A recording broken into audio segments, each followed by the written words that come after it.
आज का पहला पाठ नबी यिर्मयाह का ग्रंथ अध्याय 17 पद संख्या 5 से 10। धिक्कार उस मनुष्य को जो मनुष्य पर भरोसा रखता है, धन्य है वह जो प्रभु पर भरोसा रखता है। प्रभु यह कहता है, धिक्कार उस मनुष्य को जो मनुष्य पर भरोसा रखता है, जो नीरे मनुष्य का सहारा लेता है और जिसका हृदय प्रभु से विमुख हो जाता है। वह मरुभूमि के पौधे के सदृश है, जो कभी अच्छे दिन नहीं देखता। वह मरुभूमि के उत्पत स्थानों में नूनखरी और निर्जल धरती पर रहता है। धन्य है वह मनुष्य जो प्रभु पर भरोसा रखता है, जो प्रभु का सहारा लेता है। वह जल स्रोत के किनारे लगाई हुई वृक्ष के सदृश है, जिसकी जड़ें पानी के पास फैली हुई हैं। वह कड़ी धूप से नहीं डरता, उसके पत्ते हरे भरे बने रहते हैं। सूखे के समय उसे कोई चिंता नहीं होती, क्योंकि उस समय भी वह फलता है। मनुष्य का हृदय सबसे अधिक कपटी और अविश्वसनीय है, उसकी था कौन ले सकता है। मैं प्रभु मनुष्य का हृदय और अंतरतम जानता हूँ।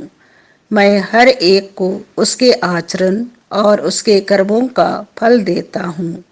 यह प्रभु की वाणी है।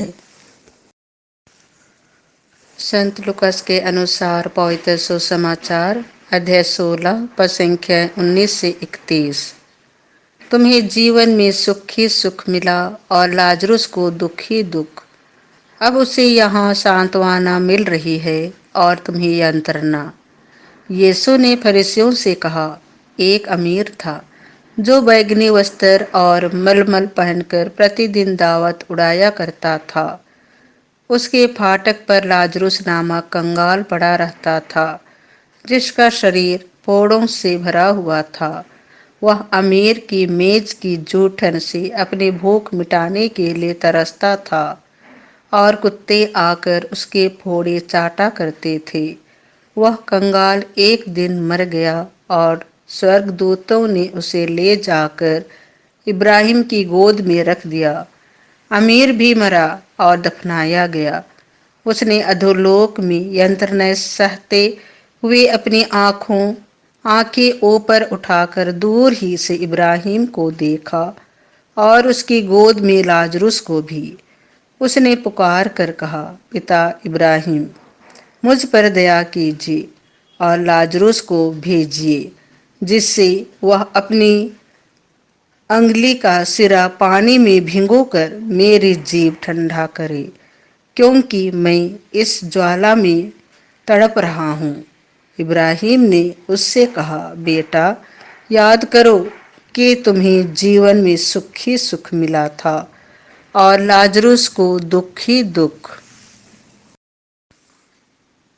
अब उसे यहाँ सांत्वना मिल रही है और तुम्हें यंत्रणा। इसके अतिरिक्त हमारे और तुम्हारे बीच एक भारी गर्त अव्यवस्थित है। इसीलिए यदि कोई तुम्हारे पास जाना भी चाहे तो वह नहीं जा सकता और कोई भी वहां से इस पार नहीं आ सकता। उसने उत्तर दिया, हे पिता, आपसे एक निवेदन है।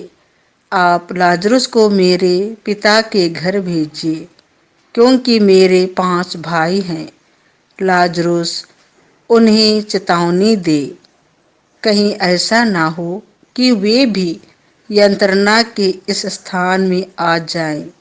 इब्राहिम ने उससे कहा, मूसा और नबियों की पुस्तकें उनके पास हैं, वे उनकी सुने।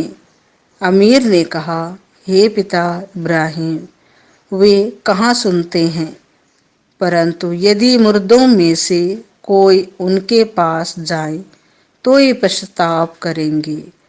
पर इब्राहिम ने उससे कहा, जब वे मूसा और नबियों की नहीं सुनते, तब यदि मुर्दों में से कोई जी उठे तो वे उसकी भी बात नहीं मानेंगे। यह प्रभु का सुसमाचार है।